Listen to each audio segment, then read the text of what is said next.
Zariah Thompson wasn't just the quiet girl in the library. At Westridge Academy, she was invisible until she wasn't. While the other students laughed, whispered, and built their little kingdoms of popularity, Zariah moved like a shadow, alone, silent, and easy to mock. No one knew about the bruises she covered, the training she did before sunrise, or the secret battles she was fighting outside school walls. Then one night, something happened that forced her into the spotlight. And when it did, the whole school learned the truth about the girl they thought they had figured out. But by then, it was too late. All right, just a second before we start. Where in the world are you watching from right now? I'd love to know. Type it in the comments. This one, it's intense, emotional, and totally worth your time. Make sure you subscribe so you never miss a moment.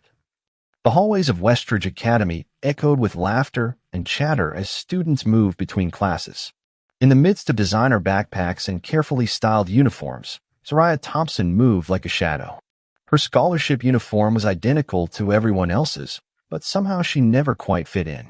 Her eyes remained downcast, her footsteps quick and purposeful as she navigated the sea of privilege. "There goes the ghost girl," whispered Vanessa Hartley, loud enough for Zariah to hear as she passed the popular clique gathered by the lockers. "Do you think she actually speaks or just haunts the library?" Giggles rippled through the group. Zariah's fingers tightened around her textbooks, but her face revealed nothing. 3 months at Westridge, and the pattern was set.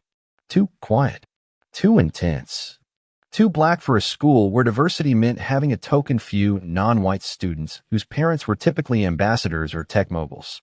The library was Zariah's sanctuary. Between the tall shelves of books, she could disappear. The librarian, Mrs. Finch, nodded as Zariah took her usual spot in the far corner. Unlike the others, Mrs. Finch never demanded conversation or questioned why Zariah spent every free period among the books. What no one at Westridge knew was that Zariah's silence wasn't weakness, it was focus. As the clock struck 4, she packed her books and headed across campus toward her dormitory. Once inside her single room, the one benefit of being the scholarship student no one wanted to room with, she changed quickly. The transformation was immediate. The careful posture remained, but now it took on new meaning as Zariah moved through a series of precise martial arts forms. Her movements flowed with practiced precision, each strike and block executed with perfect control. On her wall hung a single photograph, Zariah in white fencing gear, holding a trophy almost as tall as her 15-year-old self. Her phone buzzed, interrupting her routine. The name Marcus flashed across the screen. Her heart tightened as she answered. "Z, you there?" Her foster brother's voice sounded strained. "I'm here." "What's wrong?" Zariah asked, already knowing the answer would be complicated. "They've raised the interest again. I don't know what to do. They're saying if I don't pay by the end of the month." Zariah closed her eyes. Marcus had been trying to start his auto repair business, but one bad loan had spiraled into a dangerous debt trap. How much now? The number he gave made her stomach drop. Her scholarship covered tuition and board, but nothing else. She had some savings from tournament winnings, but not nearly enough. "I'll figure it out," she promised, though uncertainty gnawed at her. "You've got enough to worry about with that fancy school." "I shouldn't have." "Your family," Zariah interrupted. The only family she'd known since entering the foster system at age 8. "Just stay safe. I'll call tomorrow." After hanging up, Zariah returned to her training with renewed intensity. Each movement now carried the weight of her promise. Outside her window, students gathered in laughing groups heading to dinner. Inside, alone, Zariah fought invisible opponents, preparing for battles they couldn't imagine. In the dining hall, Vanessa held court at the center table, strategically positioned where everyone could see and hear her. "Did you see how she just sits alone in the library? It's creepy," she said, flipping her glossy blonde hair. Ms. Chen tried to get her involved in activities, but apparently she just stared until Ms. Chen gave up.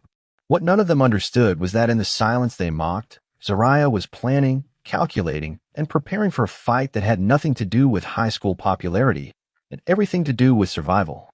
The annual Westridge Academy scavenger hunt will take place this Saturday, Headmistress Wellington announced during morning assembly. Teams of 4 will compete for the grand prize and, of course, eternal glory. Excited murmurs filled the auditorium. The scavenger hunt was legendary, a full day of challenges across campus and the surrounding town, culminating in an evening celebration where winners were crowned. As students clustered to form teams, Zariah remained seated, watching the familiar choreography of exclusion. Vanessa's team formed instantly, her Brio, Taylor, and Madison, the self-proclaimed queens of the sophomore class. "We should include the new transfer," Madison suggested, glancing toward Jade Chin, a mixed-race student who'd arrived last month. "Fine, but not the charity case," Vanessa said, eyes flicking toward Zariah. "Can you imagine? She'd probably just follow us around like a creepy shadow." The words drifted toward Zariah, who gathered her books and left without looking back. In the hallway, Miss Chin, the school counselor, caught up with her. "Zariah, I noticed you didn't join a team.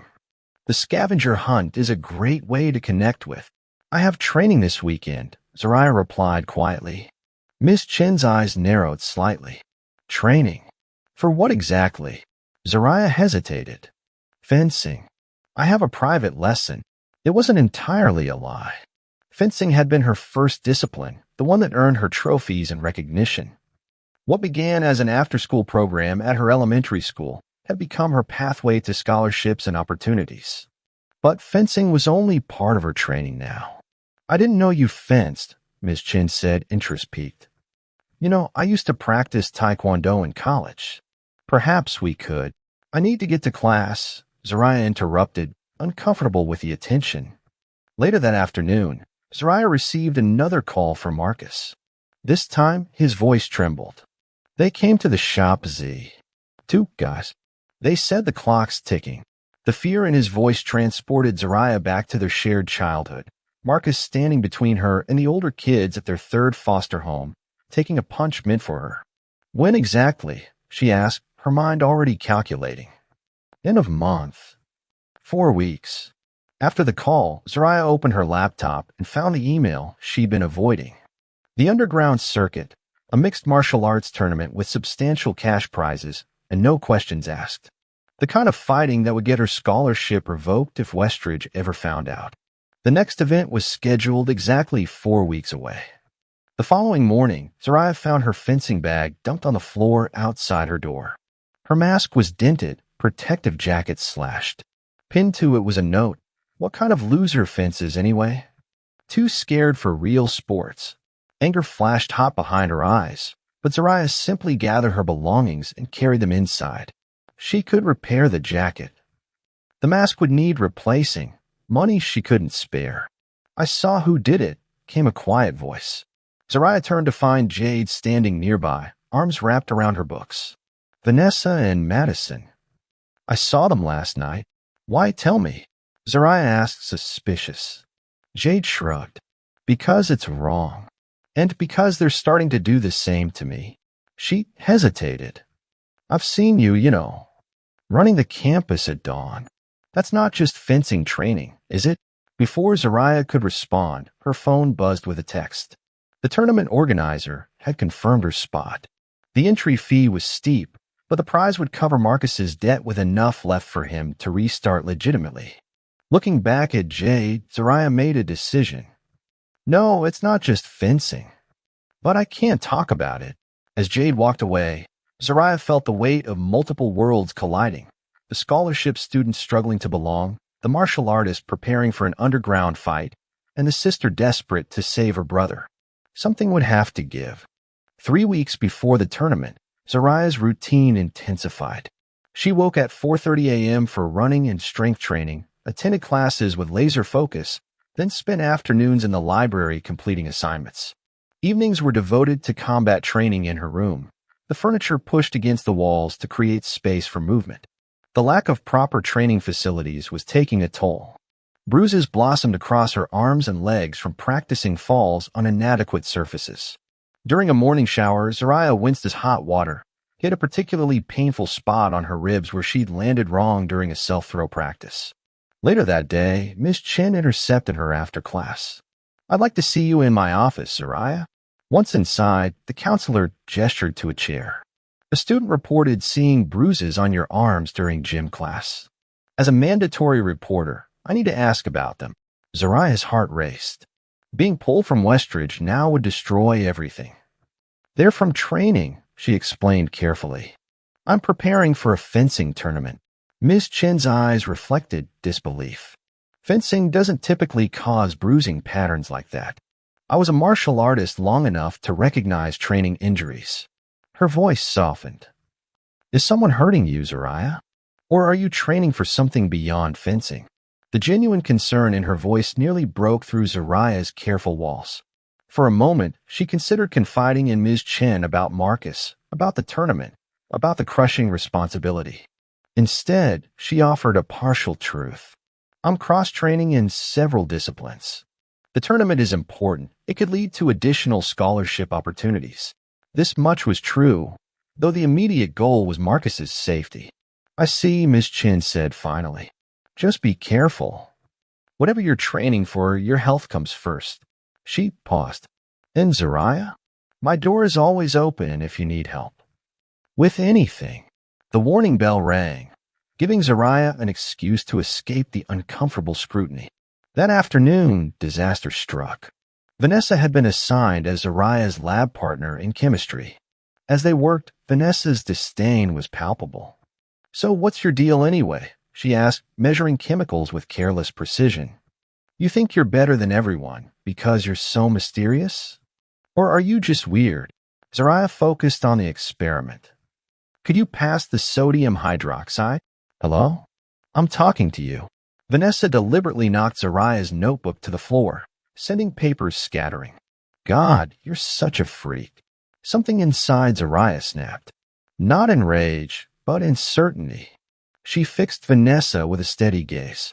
Your insecurity is showing. The simple statement landed like a physical blow. Vanessa's face flushed red. What did you just say to me? Ms. Thompson. Ms. Hartley. Is there a problem? Mr. Erickson called from across the lab. No, sir, Zariah answered, returning to her work. By lunch period, Vanessa had mobilized. As Zariah entered the cafeteria, conversations hushed. Someone stuck out a foot, nearly tripping her. Another student accidentally spilled water on her uniform. Zariah navigated the gauntlet with outward calm, though her heart hammered against her ribs. The next day brought escalation. During the monthly school assembly, Headmistress Wellington announced upcoming events, then added, and now a special performance from our dance team. The lights dimmed, music started, and there was Vanessa at center stage. What began as a legitimate dance routine suddenly transformed into a cruel mockery as Vanessa broke from the choreography to perform an exaggerated imitation of Zariah's walk, her quiet demeanor, her focused intensity. The audience's laughter washed over Zariah in waves. That evening, an email arrived from the tournament organizer. The prize money had been increased, more than enough to save Marcus. But the tournament date had been moved up. It would now take place the night before the scavenger hunt. Zariah stared at her bruised reflection in the mirror. Everything was converging, her worlds colliding with increasing speed. Something inside her whispered that she was reaching a breaking point where everything would change. The night before the tournament arrived with a sense of inevitability. Zariah had prepared as best she could, training in secret, studying her potential opponents online. Her bag was packed with fighting gear, carefully hidden beneath textbooks in case anyone saw her leaving campus. At 10 p.m., most students were in their rooms preparing for the next day's scavenger hunt. Zariah sat in the library, one of the few places open late on Fridays, finalizing her tournament strategy. The building was nearly empty, just her and Mrs. Finch at the front desk, and a few dedicated studiers scattered among the tables. A crash from the entrance shattered the silence. Mrs. Finch's startled cry followed. Zariah looked up from her notes to see the librarian backing away from a man in a dark hoodie. The stranger's hand emerged from his pocket, holding something that glinted in the fluorescent light, a knife. Everyone stay where you are, the man shouted. Phones on the tables now. The few students present froze in terror. One girl began to cry. The intruder moved further into the library, scanning faces, seemingly looking for someone specific. Zariah remained still, assessing the situation with trained eyes. The man's stance, his movements, He was nervous, agitated. Dangerous. He pointed at a freshman boy. Where's the headmistress's office? Where do they keep student records? The administration building was locked for the night. Whatever he wanted, he wouldn't find it there. But his desperation was escalating. Mrs. Finch tried to reason with him. Please, there's nothing valuable here. Just let the students go. Shut up. The man waved the knife, his control visibly slipping. In that moment, Zariah made her decision. She stood slowly, drawing his attention. I know where the records are kept, she said evenly. I can show you. The intruder turned, knife pointed at her chest. Don't try anything stupid. Zariah nodded, posture relaxed but alert as she moved toward him. Every lesson, every training session had prepared her for this moment. The distance calculation, the timing, the awareness of angles and leverage. This way, she said, gesturing toward the door leading deeper into the library. As he moved past a heavy bookshelf, Zariah acted. Her movement was fluid, almost invisible to untrained eyes. One moment she was walking beside him. The next, her hand clamped around his wrist, twisting with precise pressure that sent pain shooting up his arm. The knife clattered to the floor as she executed a perfect joint lock, using his own momentum to redirect him off balance. The intruder's surprise gave way to rage. He lunged at Zariah with his free hand, but she was already moving, shifting her weight to use his forward momentum against him. A controlled sweep of his legs sent him crashing to the floor. Before he could recover, Zariah had him immobilized in a submission hold that applied just enough pressure to render him helpless without causing serious injury. Someone call security, she instructed calmly, as though disarming armed intruders was something she did every day. The stunned silence broke.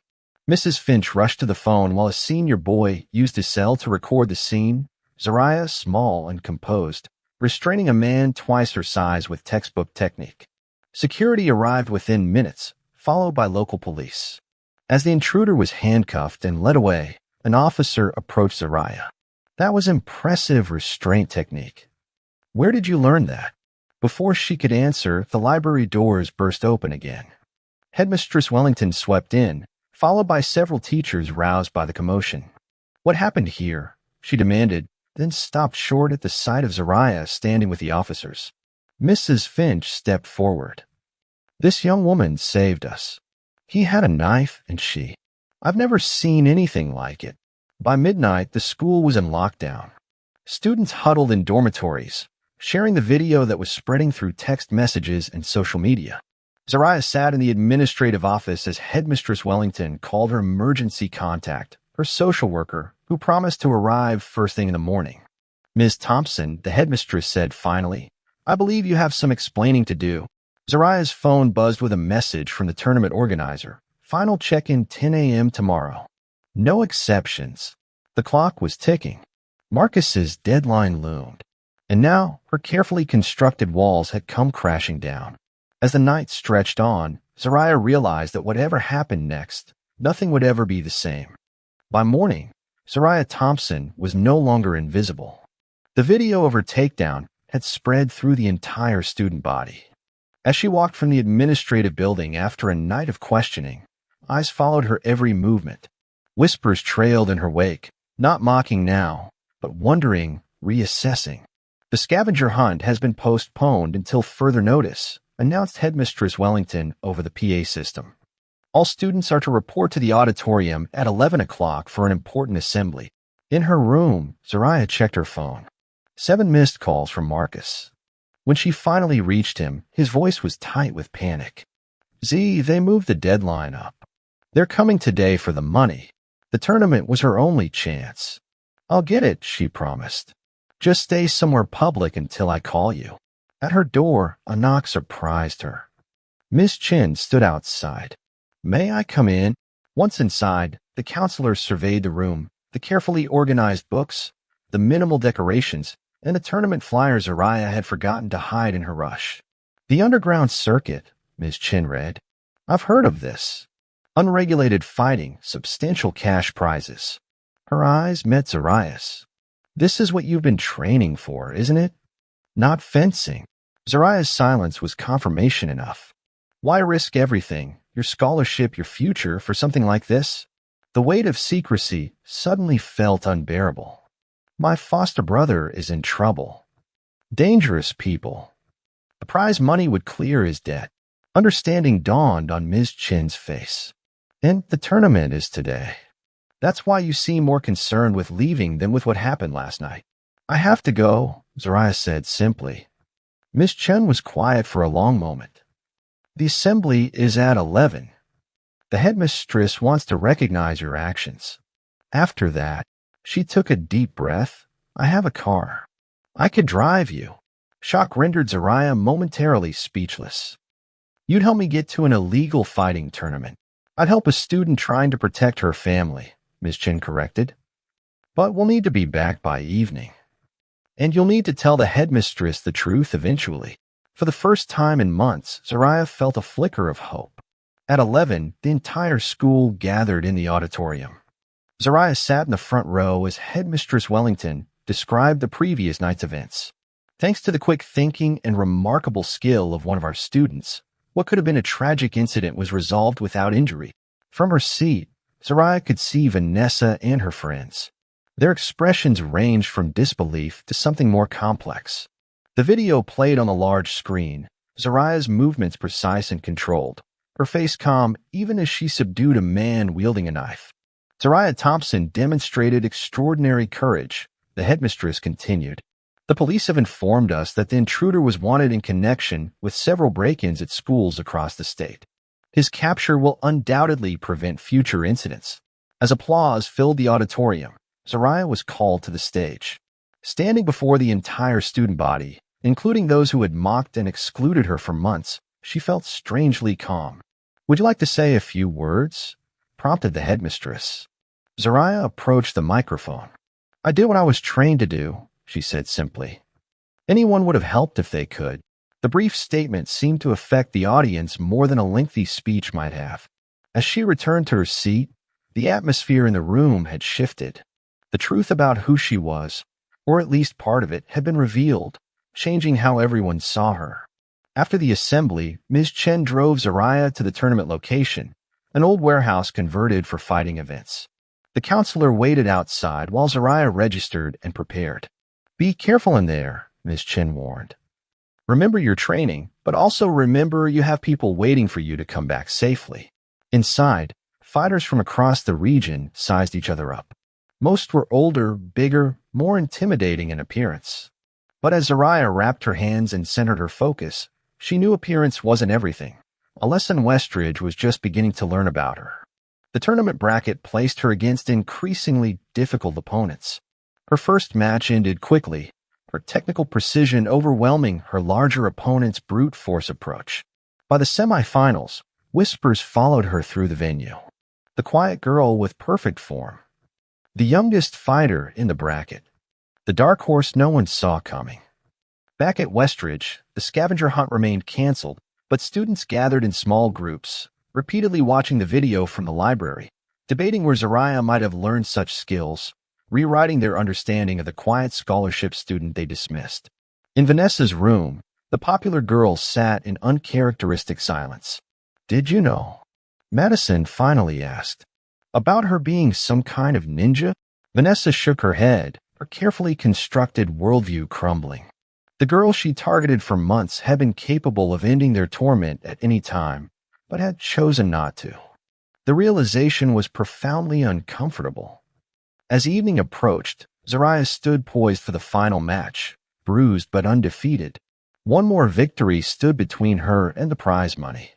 Between her brother and safety. The final bout of the underground circuit tournament would begin in 5 minutes. Zariah sat alone in the preparation area, centering her breathing. Her earlier matches had taken a toll, a split lip, bruised ribs, a throbbing pain in her left shoulder. But she remained focused on what mattered, winning the prize money for Marcus. Her opponent was a seasoned fighter with a reputation for aggressive tactics. As the announcer called him to the ring, Zariah caught sight of Ms. Chen watching anxiously from the stands, having come inside despite her initial plan to wait in the car. The match began with a flurry of movement. The other fighter clearly expected to overwhelm Zariah quickly, but her defensive technique turned his aggression into opportunity. When he overcommit to a powerful strike, she used his momentum to execute a perfect counter, sending him stumbling back. Focus on your leverage points, she heard her first instructor's voice in her mind. Size doesn't matter when you understand the physics of movement. The fight continued, each exchange demonstrating Zariah's technical superiority against her opponent's greater strength. When the final bell rang, the judge's decision was unanimous. Zariah stood victorious, accepting the envelope of cash with hands that trembled not from fear, but from relief. Miss Chen drove her to meet Marcus at a coffee shop downtown. The reunion was brief but emotional, Zariah passing him the money, Marcus hugging her despite her wincing from her injuries. I'll pay you back, Z. I promise. The shop's starting to do well, and with these guys off my back. Just stay out of trouble, she said, her voice firm but affectionate. For the first time in weeks, the weight on her shoulders felt lighter. By the time they returned to Westridge, evening had fallen. News of Zariah's heroism had spread beyond the school, with local media requesting interviews that the administration had deflected until Monday. Exhausted but relieved, Zariah made her way to her dormitory, planning to ice her injuries and finally get a full night's sleep. Outside her door lay a white envelope. Inside was a handwritten note. I've spent months making sure everyone saw you as nothing. Now everyone sees what I refuse to see. I'm sorry. Thank you for what you did in the library. V. The note was unsigned, but the elegant handwriting was unmistakably Vanessa's. Zariah tucked it into her desk drawer, uncertain how to feel about this unexpected acknowledgement. The next morning, Sunday, Zariah slept until almost noon, her body demanding recovery. A knock at her door revealed Headmistress Wellington, whose eyes widened at the sight of Zariah's bruised face. Ms. Thompson, I think it's time we had an honest conversation about your extracurricular activities. The meeting in the headmistress's office was both tense and surprisingly open. Zariah explained everything, her martial arts background, the tournament, Marcus's situation. She offered to withdraw from Westridge rather than bring negative attention to the school. Instead of the expected anger, Headmistress Wellington seemed thoughtful. You know, when I first read your application, I was struck by your essay on finding discipline through martial arts. I had no idea the extent of your training. She paused. What you did was against school policy, but your intention was to protect your family. The conversation ended with an unexpected compromise. Zariah would continue at Westridge, but would also establish a self-defense club for interested students under proper supervision. We can channel those skills towards something constructive, the headmistress concluded, and perhaps create a community where students like you don't feel so alone. By Monday morning, the narrative had transformed. The quiet, ostracized scholarship student was now described in hushed, reverent tones. As Zariah walked to her first class, several students smiled or nodded in acknowledgement. In chemistry, Vanessa awkwardly asked if she could switch seats with someone to avoid being Zariah's lab partner.